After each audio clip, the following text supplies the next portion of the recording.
Let's talk about this. Navigate office policy, your survival guide. Are you tired of feeling like a pawn in your office politic chess game? Do you backstab colleagues and unfair promotion leave you frustrated? And this video isn't just about surviving office politics. It's about mastering them so that you can finally get ahead and create a work environment that you thrive in, not just endure. Picks that only spell out your doom. They only create stress and drama that you do not need in your life. And the first one is engaging in office gossip. Absolutely should not be speaking negatively about anyone behind their back, because it is 100% going to get back to them that you said that, especially if that person is your boss. And like the speculation, especially when it starts veering into people's personal lives, like mind your business if you want people to mind yours. The second is playing the blame game, because the second that you start finding fault and pointing fingers, you are going to have fingers pointing back at you. Now, I need to highlight, because I know this is a struggle that so many of my clients have. This includes blaming yourself for problems that weren't entirely yours. Do not be over accountable at work, because when you start taking the blame, other people will happily hand it to you. And the third, do not be a suck up. Do not say things that you do not mean. Do not build relationships that you don't actually care about. If you didn't know, I used to own my own company, and I worked in all different type of environments. And I'm going to use all this knowledge and put in this video to help you get a better workplace so you can get the promotion you want, so that you can not be backstabbed and get ahead in life. Now, understanding the invisible power structure. Powerless. That's how most people feel, even those in charge. Real power? It's the invisible architecture shaping our conversations, our confidence, even who we find attractive. The first thing you need to do is identify the key players. Who holds the real influence, not just formal authority. Sometimes it's not the boss or the manager that holds the real power at the company that you're working at. Sometimes it might be one employee, the engineer that's keeping everything afloat, and if he quits, everything shuts down. So you need to know who holds the real power at work. Identify that structure, because every company is different, and this is where you need to get involved and figure out what's the best route. The reason why I say this is just because they're your manager doesn't mean they're really in charge of the company.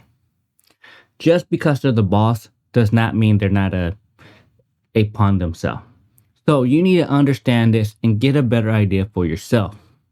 So map informal network. Observes who communicate with who and the topic connecting them. So who talks to who in the company? This is where you need to figure out who's talking to who gets the power to do what, and who can do whatever they want. Because there's always someone in the company that can do whatever they want in the company and nothing really happens to them. Unless they get hit with the sexual harassment or something major, they kind of just leave that person alone. So you need to figure out what is the structure of the company, who talks to who communicates who, because not everyone in the company talks to each other. And this is just true for all major companies. Now, the smaller mom and pop shop, maybe not so much. But even in the mom and pop shops, is the pop really in charge of that company, or is it the mom? And this is where you have to figure out when you work for these companies. Sometimes you can work for a mom and pop company. I've seen this, and the pop makes no decision for the company. He just the head front. He does the work, the day-to-day. But when it comes to any major financial decision, from raises to HR decision, it's left to mom. And vice versa. I've seen some other companies the opposite, but in majority of the time, you have to figure out who's really in charge. They might not be a key figure at the company that you see. It might be someone behind the scene, someone in HR, someone in another department that's really running the shots. So this is where you have to figure out. Now, decoding the unwritten rules, like recognize the unspoken norms around communication, decision-making, and credit. So if you want to get ahead, you need to figure out who is the decision maker at the company, who's getting all the credit, and what's the unspoken norm around there, because there's always something that's normal around there that no one really speaks about. Well, the first rule is never outshine the master, right? I had many different jobs. I worked in Hollywood. Wasn't very successful. But what happens with a lot of people like myself is you enter the work world naive. Nobody tells you anything about these are the rules. This is how people can be so tricky and political. They have these egos that if you say the wrong thing or you step on their foot in some way, you're going to pay a price. About the next phase, since you understand the invisible power structure, because that is the big thing. Once you find out the invisible power structure of the company, you're good to go on that aspect. You know who to avoid and who to talk to. And this is the key points of understanding the invisible power structure. And if you don't know what a power structure is, here's the definition, but that's pretty much what you have to figure out if you want to get ahead. Now, the next part is building strategic alliance, not faction. Don't join any one side. And this is the big part. It's very political whenever you try to in the corporate world. Sometimes you want to join one side or the other, but at the end of the day, try to stay neutral in most part. So culture, genuine relationship. Focus on mutual respect and shared goals, not just transactional favor. And this is why I tell everyone whenever you start working for a company, try to build respect for each other and what was the overall goal. If you can find someone in the company that helps you out and y'all have mutual relationship of good work-life balance, you're building alliance. Don't join a faction. And what I mean, you all go under one umbrella, follow one leadership, and then there's someone else that's fighting for power. And this does happen in companies. People always fight for power. Someone wants to be a director. There's two managers that one wants to be a director and the other one also wants it, and they're trying to pull people to their side. At the end of the day, don't try to join it. Offer value first to each one of these persons. So how can you support colleagues before expecting anything in return? It's the big questions. Well, offer true value first. Like, what do you offer to the company? What do you offer for their alliance or their friendship or their co-workers, right? What do you offer each other? And this is why you have to understand. And the other thing you need to understand is master empathetic listening. Understand diverse perspective to build a rapport of trust. Empathetic listening is listening with your heart. The listener places themselves in the other person's shoes and attempts to hear things from their perspective. And you have to listen to each other. And this is where you end up in a better situation. You're building a strategic alliance and not a faction, not a power group. I've seen this happen between teams, leaderships, between friends, family. You know, there's always a power struggle in every type of environment. And this is the thing you need to understand. Don't pick a side, stay neutral, and build alliances and not join any one side if you want to get ahead. Now, the next thing you need to understand is communicating with influence and clarity. When you get to work and start tailoring these messages and communicating to your audience, prioritize your concern. Because you have to learn how to frame your message for impact. And that's the key thing. When you're communicating, you just understand that you're trying to get your point across without pointing fingers. So you have to tailor your communication to your audience and prioritize the concern of what's going on, not blaming or trying to put other people down. And navigate difficult conversations. So the biggest issue you have is having these difficult conversations, addressing conflict, personality, focus on solution, not blaming. And this is the thing about navigating these difficult conversations. You want to say, so-and-so did this wrong, this is why we're in this situation. That is not helping you. If you want to get ahead, you have to help with the solution and not cause more problem.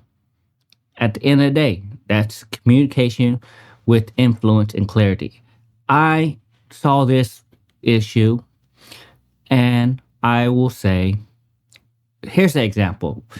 Someone screwed up and put us behind 5 weeks because they messed up on a program. Now, I could go in there and say in the email, Bobby Joe screwed up on the program. Now we're 5 weeks behind and there's nothing I can do about it. How would you like me to proceed? Or I can use this. Due to uncertainty of the project that came up through to personnel issues and other things that happen within the company, we are 2 weeks behind. The best thing I could do in this solution is try to get us back on track by doing overtime or getting additional help for this program. Do y'all have any input to help me? Because I'm going to continue doing this project and try to get us back on track. If you can give any input, it'll be very acceptable or appreciated. And those are 2 ways you can handle it. I would always tell you to go with part 2. Try to get ahead and try to get the communication stating that, oh, something happened and we're trying to get back on track. Do not blame anything. Do not point fingers, do whatever. Just get it done what you can. And the other thing is practice strategic transparency. So you share information that's appropriate to build trust without oversharing. You know, I'm struggling today, being transparent. I'm not on my A game. I've got some stuff going on at home. And I just need you to know that. You're not afraid to share with your colleagues that you've got some stresses going on in your life. That's transparency. So here's the thing. I had people give information and they overshare everything. Instead of just say, this is the bare minimum they need to know and this is the solution, they go into detail. Like, I was late for work and then I got behind, I did all this, and they go on and on. At the end of the day, they don't care. They want to know, okay, this is what we're at, this is the problem we had, and let's continue. And it's all in business. It's about efficiency and not making these emails 20, 30 pages. Now, the next thing you can do to get a better work-life balance or a better position at your work is deflecting and defusing conflict when it finds you. At the end of the day, you're always going to have issues, and sometimes it is going to come towards you. So this is where you have to understand recognizing the signs of manipulation. Identify passive-aggressive, gaslighting, and credit-stealing tactics. How to deal with conflict at work. The first step to dealing with employee conflict is to not ignore it. If you pretend like everything is fine, the problem will only fester and get worse over time. Address the issue head on as soon as you become aware of it. Once you've decided to deal with it, the next step is to talk to each employee individually. This will allow you to get each person's side of the story and to figure out what exactly is the problem. You have to understand that there's going to be people that's going to gaslight you at work. There's going to be people trying to credit steal your, and there's going to people that identify the passive aggressiveness. So people are going to do this to you at work, and you're going to have to figure out how to handle it.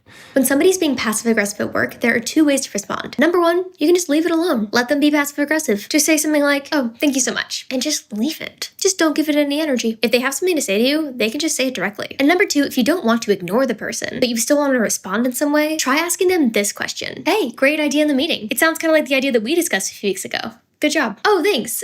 Did you mean that genuinely, or were you trying to hint at something? That way, if they weren't trying to be passive-aggressive, and it really was just a misunderstanding, they'll say something like, oh, no, sorry if that came off as passive-aggressive. I meant that genuinely. It is way better than my original idea. Or, if they are being passive-aggressive, this is their chance to own up to it. I mean, I'm not trying to hint at something. It just sounds really similar to the idea that I had. So... oh, okay, thanks for clarifying. I can see why you're upset. Do you want to work on the project with me? No, I'm fine. You can just do it. Okay. And this is how I tell you to do it. Is set clear boundaries. Protect your time, energy, and mental well-being from toxic dynamic. Don't let it get to you. And this is the other thing I tell people. Choose your battle wisely.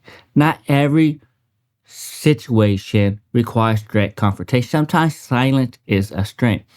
Now, I'll give you an example. You go in there and you started a project, you completed it, and everything works well. But then your team lead goes in there and send an email stating that he did it and he did everything, and you didn't really play a key part. You're just a helping hand, even though they weren't involved. Now, in that situation, he's trying to steal your credit.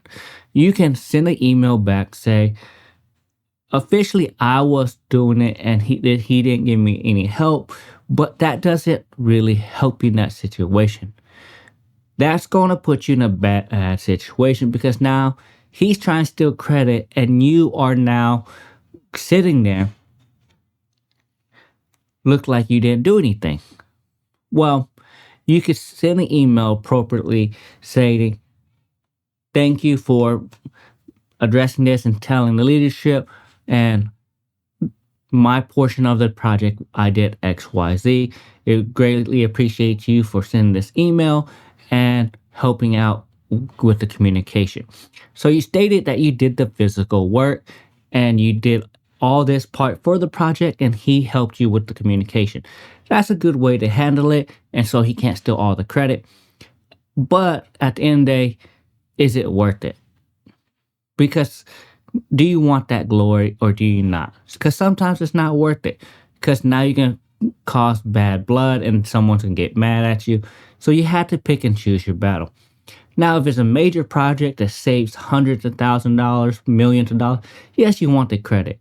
But if it only saved the company or made the company almost no money, I wouldn't worry about it. I'll just stay quiet and act like nothing happened. Because sometimes the power of silence always help better, because next time something happened like that, that could bite them in the butt and be like, hey, last time you said you did it, go ahead and do it again. I have other projects. And you allow that person to be on the spotlight again because they're going to think he can do it. And if he can't do it, guess what? You didn't say nothing the first time that you did it. Now he has to prove that he did it. He might come to you and be like, and wants you to help him. And you don't have to help him. You're like, oh, I'm busy. I have this going on. So you understand when someone takes the credit, it's likely to happen again and they're going to have to fix the problem. And if they can't fix the problem, guess what? Now they're in a bad situation. And now, here's the last thing I had to tell you.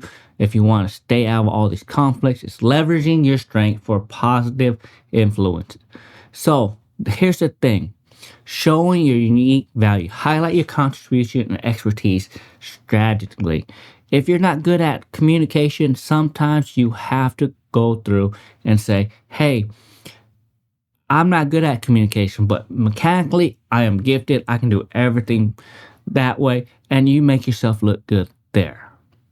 You don't have to be good at everything. Show your strength and try to get help with your weaknesses.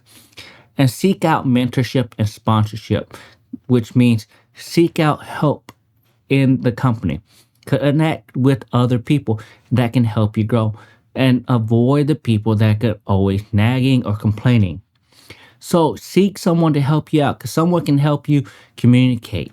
You might not understand how to communicate with executive. Well, talk to someone that does communicate with executive, because whenever you start taking part of it, sometimes executives have a way of reading things that the other people don't. And that sets them off. Like, executives don't like being told what to do. So if you put an email together and it gets forwarded and they think they're being told what to do, guess what? Now they're not going to like you. They're going to hate you because you're trying to tell them what to do. And lastly, support your colleagues with your strength and your reputation and influence. That's the biggest thing I can tell you is if you support your team members, you support each other, you're going to look better off. Now, at the end of the day, like and subscribe to the video, and that's all I got for you. And hopefully, you can navigate the office politics and survive with this survival guide. And if you don't understand it, here's the key points. Understanding the invisible power structure at a company is the first thing you need to do. Building strategic alliances is number 2. Communicate with influence and clarity.